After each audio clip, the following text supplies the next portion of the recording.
As we've talked a lot about Marine Patrol and boating safety over the last few weeks, as I gave you the preparatory warning a few weeks ago, when it starts to go above 70 degrees is when we start to have problems with boating. We had a great day on Saturday. We were invited by the Mason Benson Community Club to come out and address their group at full house. I'm guessing there were 60 or more people there. Wow. To address boating issues. And as we told you before, oftentimes the boating issues come from out of the area into our area. Either somebody has a summer home and they're out there, not normally living here, or they invite people out from out of the area, and we start to have these issues on the lakes. And we make every effort to get, within our budget, to have a boating officer on the lakes on those peak weekends.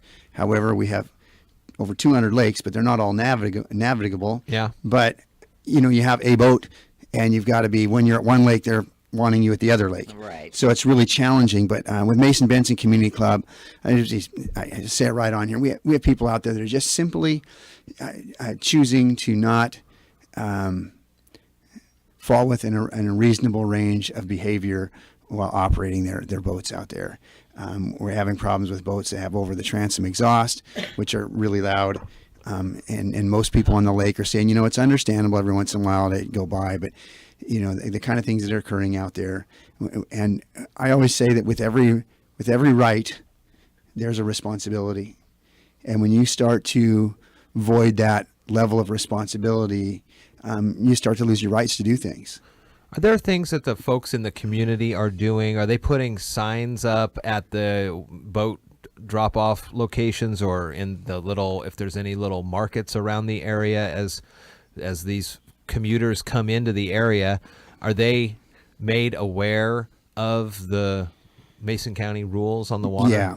And we even have people on the lake that try to go out, and we had guys that would go out and do boating inspections and make sure people have life jackets and those things on board and say, hey, you don't have your boating numbers, or that's... I think even better, recently we have a number of people who have been doing videos that have helped us out. I didn't even think about the noise too on some of these boats are really loud. Yeah. And the boating ordinance, and we've talked about this multiple times a couple of years ago, we looked for some changes. The boating ordinance says if they have a muffled exhaust, if they have a muffler in them, it doesn't say what kind or how loud and that kind of stuff. And sometimes you can just get irritating with things, going around the same area, or just kind of the general clowning around when there's other people out there trying to enjoy the day. And the biggest complaint usually is noise. And so we were very fortunate to have some people working with us that, I shouldn't say working with us, live on the lake, that provided us some video of some of the boaters and what they're doing that led us back to be able to contact some people. Now we have to be on view, for things. We just can't go off your word that somebody did something wrong. You don't get to go write them a ticket. You have to be there, which is challenging. If you're at Lake Cushman and something's going on at Mason Lake, or if you're at Mason Lake and something's going on at Lake Cushman or Spencer Lake or whatever it is. But we just really appreciate, I guess more of a voluntary compliance. Most of the people that live on the lakes, they know each other and who their boats are, and they will call. I think interesting, if you live there long enough, you know that boat. And you know that who's driving it, or who may not be driving it, or who's Henry's getting out of control today. Supposed to be driving. But it's the ones that are coming in from out of the area that's tough to tell who they are, or they may not have boating numbers posted, which is against the law, and we go after those kind of things. What do you say to the citizen about whether or not they go and engage the person? They ask that, and life has changed over the last number of years, as you know. And sometimes making personal contact with people on your own is not really advisable. I would just caution people on that. I can't tell people what they can and can't do. Well, it could turn into boat rage. It can turn into rage, I would think. It can turn into real anger. Yeah. And so we prefer we let us handle that. But, sometimes if you're... The video's enough? A neighbor's, it gives us a way to contact and look at the boat numbers and find out where they're coming from, and we can actually see it. You can't always see the exact occupant driving, but it caused us to be able to go back and find which boats we needed to talk to. They make speed cameras for lakes? You know how, cars, red light cameras? Oh, no, I don't know. Not that I know of. I don't know if that would be there's something an around idea, here. Jeff. But I know a couple of these people with their GoPros and other videos. And most of the people, I will tell you, that are out there, we had a great meeting with the people on the lake. Yeah. Most people buy a lake property, do the same thing. They like to water ski, or they like to use their jet ski and things like that. but it becomes a little, people become a little bit unreasonable, and you can actually be a little unreasonable within the law too. Yeah. Well, just be respectful, and that's the hard part, especially around your surroundings. You know. So we really appreciate the community club, Chief Sperling, Chief Criminal Deputy Sperling, and I, and our boating officer. We had a chance to go out, Deputy Castillo, and look at the rules and laws of boating and make some recommendations. And it's just tough when people just choose to do something that is either intentionally irritating but not quite illegal, Right. to other people, and it creates tension. So we appreciate the Mason Benson Club for inviting us out and being able to sit with them and talk with them about their issues and make recommendations on how they could move forward with requesting that some of the voting ordinances be changed. I know you have to get to a meeting in Thurston County. Let's talk about what you'll be bringing up there and get you out of here. As you know, a year or so ago, I put on a training class out here about community outreach and inclusion and representing all parts of your community.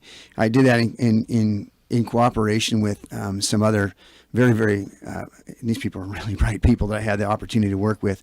A guy by the name of Knight Soar. He is from the Department of Justice.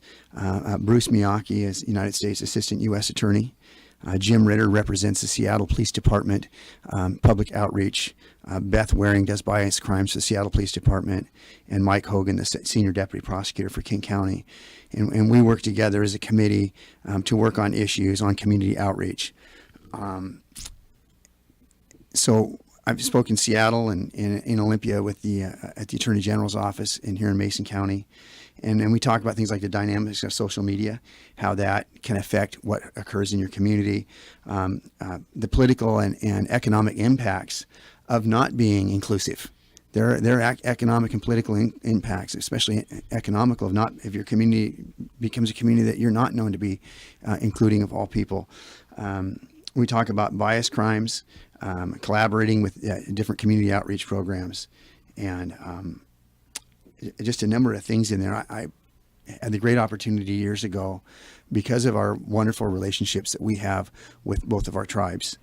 I had the opportunity, I was appointed by the Washington Association of Sheriffs and Police Chiefs to be the liaison to the tribes from the Sheriff's Association of the State of Wow, Washington. very cool. all of the tribes in the whole state? Yeah, so I I spent love time on that. that committee, and then I was also asked to be a representative for the Public Trust Committee for the state of Washington, because the outreach work that Mason County Sheriff's Office does with our surrounding agencies and our communities. And so I was on that for a while, then I became president of WASPIC and had to leave those committees because I was a president of the organization. And the sheriff that took my spot, there have been two of them I think since then, have now retired, and they've asked me to come back and represent the State Sheriff's Association as a liaison to all the tribes in the state of Washington. And we meet, first meeting with them in a couple of years just recently. But I think the neat thing about it is the reason that we were asked to be involved with that is the relationship that we have with our tribes in our community. And Chief Eller and Chief Vukic have been just fantastic community partners, both of our tribes community partners within our law enforcement community. And I'll tell you, we work at a pace and a way that a lot of other places don't. And so they like to talk to us about what are you doing in your community. And it's not huge things. We just get along. So it's That's been really very nice to do cool. that. Very Yeah, impressive. cool. All right, well, good. We'll check back in next week if you got Thank you. time. I know you got to get somewhere. Yes, thank you so much. For sure.